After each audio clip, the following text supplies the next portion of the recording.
दोस्तों, तारीख के औराक इस बात के गवाह हैं कि दिल्ली सल्तनत से लेकर मुगल हुक्मरानों तक औरंगजेब एक वाहिद बादशाह गुजरा है, जिसकी सरहद अफगानिस्तान से लेकर बर्मा तक और कश्मीर से लेकर दक्कन के आखिरी सरहद तक कायम थी। अगर वह सख्त गिर और जालिम बादशाह होता तो इतनी बड़ी सल्तनत कैसे कायम कर सकता था। दोस्तों, आज की इस वीडियो में हम बात करेंगे बादशाह औरंगजेब के उन 6 फरमान और कानून के बारे में जो उन्होंने अपने दौरे हुकूमत में लगाया था, जिनमें से कुछ तो मजहबी और कुछ सियासी और गैर मजहबी थे। उन कानून के लगाने के पीछे क्या वजह थी, तमाम चीजों के बारे में बात करेंगे। वीडियो को शुरू करने से पहले मेरी आपसे गुजारिश है कि अगर आप हमारे चैनल पर नए हैं तो चैनल को जरूर सब्सक्राइब करते हुए बेल आइकन को जरूर दबाएं, ताकि आपको हमारे हर वीडियो का नोटिफिकेशन पहुंच सके। दोस्तों, उन कवानीन में से सबसे पहला कानून ये है, औरंगजेब ने अपने दौरे हुकूमत में सिक्कों पर कलमा लिखवाना बंद कर दिया था। उसके पीछे वजह यह थी कि सिक्का दोनों फिरकों यानी मुस्लिम और गैर मुस्लिम के जरिए इस्तेमाल होते हैं। ऐसी सूरत में सिक्के की शक्ल सादा होनी चाहिए। इसी तरह से दूसरा कानून औरंगजेब आलमगीर ने ये लगाया, नशीली अशिया, शराब वगैरह पर पाबंदी लगाने के लिए एक नया डिपार्टमेंट कायम किया। शराब बेचने या पीते हुए पकड़े जाने पर शराब बेचने वाले को सख्त सजाएं दी जाती थी। शराब पीने के इल्जाम में एक मनसबदार को सजा के तौर पर उसका तबादला कर दिया गया था। सिर्फ यूरोप के लोगों को शराब पीने की इजाजत थी, वो भी शहर से 20 से 25 मील की दूरी पर। इस कानून को नाफिज करने के पीछे ये वजह थी कि कोई भी शराबी शराब पीकर शहर में फसाद या लड़ाई झगड़ा ना करे, जिससे शहर के अमन सुकून खराब हो सके। इसी तरह औरंगजेब आलमगीर ने भांग की खेती यानी उसका फरोख्त करना और खुले तौर पर इस्तेमाल करने पर पाबंदी लगा दी थी। दोस्तों, औरंगजेब आलमगीर ने मजहबी तौर पर जो मुसलमानों पर एक कानून नाफिज किया था, वो ये कि मुहर्रम जो गम और उदासी के माहौल से मुताल्लिक था, खास तौर पर नबी करीम सल्लल्लाहु तआला अलैहि वसल्लम के नवासे हजरत सैयदना इमाम हुसैन और उनके अहले खाना पर करबला के मैदान में मुसीबतों का पहाड़ टूटा था। हजरत सैयदना इमाम हुसैन और दीगर अहले खाना शहीद कर दिए गए थे, लेकिन कुछ लोग उस माह को एक त्योहार की तरह मनाने लगे थे। इसलिए 1664 ईस्वी में मुहर्रम की तकरीब पर बादशाह औरंगजेब ने रोक लगा दी। इसी तरह औरंगजेब आलमगीर ने तख्त नशीनी के 11 साल बाद दरबार में नाच गाने को मना कर दिया, जबकि औरंगजेब आलमगीर सरूद बजाने में खुद माहिर थे। 5वीं कानून जो औरंगजेब ने अपने दौरे हुकूमत में लगाई वो ये था कि शहंशाह अकबर ने अपने जमाने में यौम पैदाइश यानी बर्थडे मनाने का रिवाज कायम किया था, लेकिन औरंगजेब ने उस रिवाज को खत्म कर दिया। उसने बड़े पैमाने पर नई मस्जिदों को तामीर नहीं कराई, बल्कि कदीम यानी पुरानी मस्जिद को रंग रोगन करा कर चलाया। उसमें मुलाजिम, इमाम, मुअज्जिन व खतीब को सरकारी खजाने से तनख्वाह दी जाती थी। औरंगजेब ने हमेशा इस बात का ख्याल रखा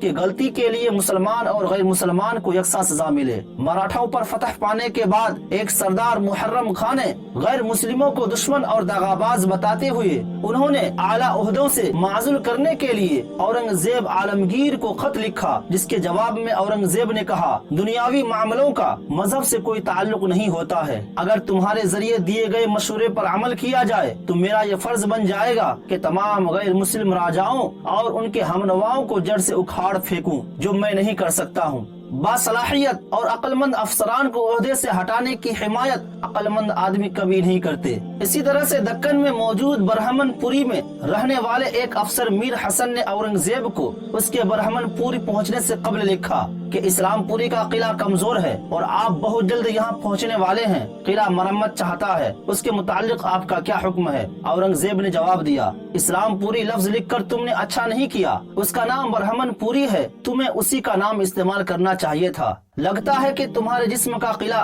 तो उससे भी ज्यादा कमजोर है, उसका क्या इलाज है? दोस्तों, औरंगजेब आलमगीर के दौरे हुकूमत में जो छठा कानून बना वो ये था कि कोई पुरानी मंदिर मुनहदिम नहीं किया जाएगा, यानी कोई पुरानी मंदिर तोड़ा नहीं जाएगा, बल्कि उन्हें मरम्मत कराने की इजाजत दी गई और उन मंदिरों को तोहफे भी दिया गया। मजहबी मकामात के तकद्दुस और पुरअमन माहौल बनाए रखने के लिए औरंगजेब ने मंदिरों की तरह मस्जिदों पर भी कड़ी निगरानी रखी, क्योंकि अक्सर मुखालिफ ताकतें मंदिरों और मस्जिदों में जमा होकर हुकूमत या बादशाह के खिलाफ साजिशें करती थी। औरंगजेब की हुकूमत पूरे हिंदुस्तान पर थी, लेकिन हिंदू मजहब के मानने वाले अपने पूरे वकार के साथ कायम व दायम थे। औरंगजेब को इतना इल्म तो जरूर था कि हिंदू मजहब के मानने वालों को ठेस पहुंचाकर हिंदुस्तान पर हुकूमत करना आसान नहीं होगा, इसलिए उसने मंदिरों का तकद्दुस महफूज रखा। एक वाहिद वाकया बनारस के काशी विश्वनाथ मंदिर का है, जिसके तोड़ने का जिक्र तारीख में मिलता है, लेकिन इस वाकया का तारीखी पहलू क्या है उस पर ऑलरेडी हमने एक वीडियो बनाया है। अगर आप उस मंदिर के तोड़ने की असल वजह को जानना चाहते हैं तो इस वीडियो के बाद हमारी उस वीडियो को जरूर देखें। दोस्तों, हिंदुस्तान का साउथ आज भी बड़े बड़े मंदिरों के लिए मशहूर है। आखिर वो आज तक कैसे कायम है? अगर औरंगजेब आलमगीर मंदिरों के खिलाफ था तो साउथ इंडिया के मौजूदा मंदिर किस तरह उससे महफूज हैं? दूसरा ये सवाल उठता है कि अगर औरंगजेब आलमगीर इस्लामी शरीयत के मुताबिक मजहबी व मुआशरती कामों को करने वाला था तो क्या मंदिर को गिराकर उस पर मस्जिद तामीर करने की इजाजत शरीयत इस्लामिया देती है? शरीयत में उसकी कतई इजाजत नहीं है कि दूसरों की जमीनें छीन कर या उस पर कब्जा करके उस पर मस्जिद तामीर कर ली जाए। फिर अगला सवाल ये उठता है कि क्या मुगल हुक्मरानों के पास जमीनों की कमी थी जिसकी वजह से मंदिरों को तोड़ना जरूरी समझा? तो हकीकत ये है कि इमारत बनाने का शौक औरंगजेब को नहीं था, ख्वाह वो महल्लात हों या मसाजिद हो या किले हों। इसी वजह से उनके जमाने में ज्यादातर मस्जिदों की मरम्मत ही की गई है। सच्चाई ये है कि सियासी मामलात में बगैर किसी भेदभाव के हिंदू और मुसलमान दोनों औरंगजेब के साथ देते थे। दूसरे शहजादों की रहन सहन के बरखिलाफ औरंगजेब बहुत सी किताबों का मुताला करते थे। काफी बारीकी से सोचने की आदत और संजीदगी पसंद औरंगजेब फारसी, तुर्की और हिंदी बहुत अच्छी तरह से बोलते थे।